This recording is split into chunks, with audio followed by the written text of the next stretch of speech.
Tony's not too happy. There you see the cars out of the race. Stanton, Parker Jr., Snyder, Durbin, and Brooks. And we are back underway here at Daytona. And look at that jump Chris Johans got. I don't think jump's the right word. I think he just got a better restart than Taylor. Just a fair and square restart. I see Alexis Rainsford, Julian Asova, and I think that's Ryan Araki getting to the inside already. Johans has got Roswell with him, and Danny Sullivan is a little slow to go down there. Rainsford might have a run on the 91. She does. I think it's fair to say, Lance, that a lot was expected of Chris Johans in that 22 car, and he didn't really deliver much last year. His performances weren't what people expected from an Arla superstar, but so far he's done everything right, and he's gelling a lot quicker with the 22 team than he did with the 12 team, and I think that's exactly right. I don't think too many of his competitors had nice things to say about him, and, well, as soon as we start talking about him, here comes Alexis Rainsford to take the lead away from him, and she's going to lead this lap, I think. Yeah, she will. And, you know, he's got everything right so far. He has to keep working on it. Johans going to lose the lead to Rainsford. Stoidler comes on the inside, and that's it. Kind of ironic to see Alexis Rainsford up front, because she has never done well here at Daytona. Last year, she was hanging in the back. She didn't have a very good race car, and waited for all the wrecks to subside and then picked up the pieces. And the year before, didn't do too well either. Stoidler in car 26 going to take the lead away from Rainsford. Stoidler was the pole sitter, and the fastest of the Hodges-Walter cars were on the rear bumper camera of Scott Stoidler. His two teammates have both gotten into wrecks. Mike Whitmore and Alan Hodges. They're still trundling around out there, but they're way in the back right now. I think the only way you're going to see the 13 or the 73 up here is if they both make it to lap 40. And they're both in the lead lap, that is. Lauren Roth looking eager to take the lead away from himself. Stoidler's got two Carrialo winners. Lauren Roth, who won it last year, and then Julian Asova, who won it in her first and only try, or rather her first try, in 2007. I shouldn't say her only try. She was in the race last year. Only two drivers have won the race in their rookie year. Julian Asova and then Leonard Roderick. Here comes Lauren Roth. He looks like he's going to get a good run on Stoidler. About Julian Asova, I think that a lot of people expected more from the Asova last year, but she just didn't really, kind of like Chris Johans, didn't really... Oh, we got trouble! Leon Kennison, Ryan Araki, Johnny Ada, Danny Savin, Matt Taylor in the 49. Sorry to interrupt you, Lance. That's alright. Oh, Leon, hello, get on the apron.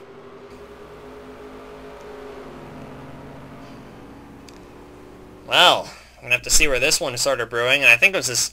Oh, Dan, I think it's the same thing we saw before. 4Y does not work. Attention. Ryan Araki, I think, caused this one. They see poor Craig Janssen, the 5, and Marcus Leonard got involved in this one. Johnny Ada and Adrian Devereaux, I think, got a piece. Chris Allen going awfully slow. I think he may have got a little bit of that, but I'm not too sure about that. Either way, Dan, this sort of stuff shouldn't be happening 2-3 laps after a restart. This is absolutely ridiculous. Especially Leon Kennison. He had a fantastic run going in this 3 car. Far more than what was expected of him.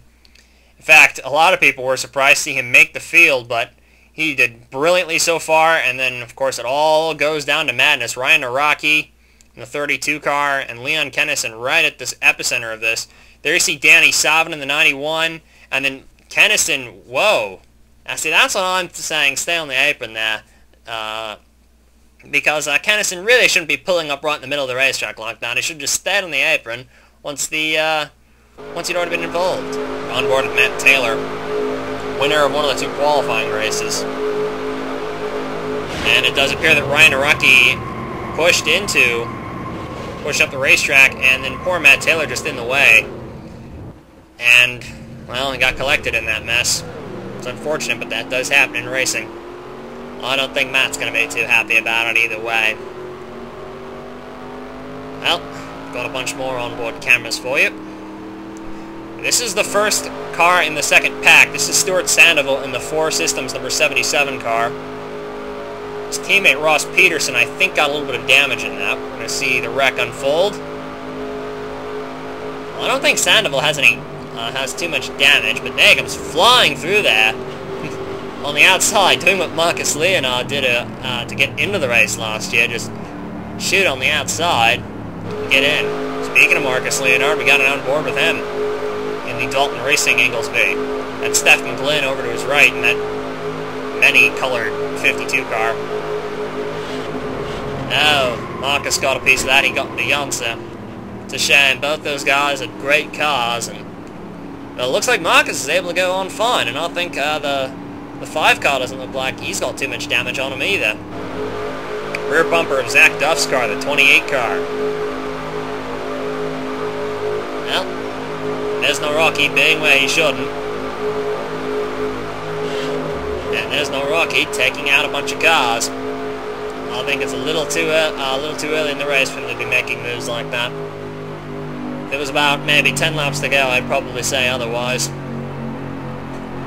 There's Lewis Kingston. Looks like he got through this one as well.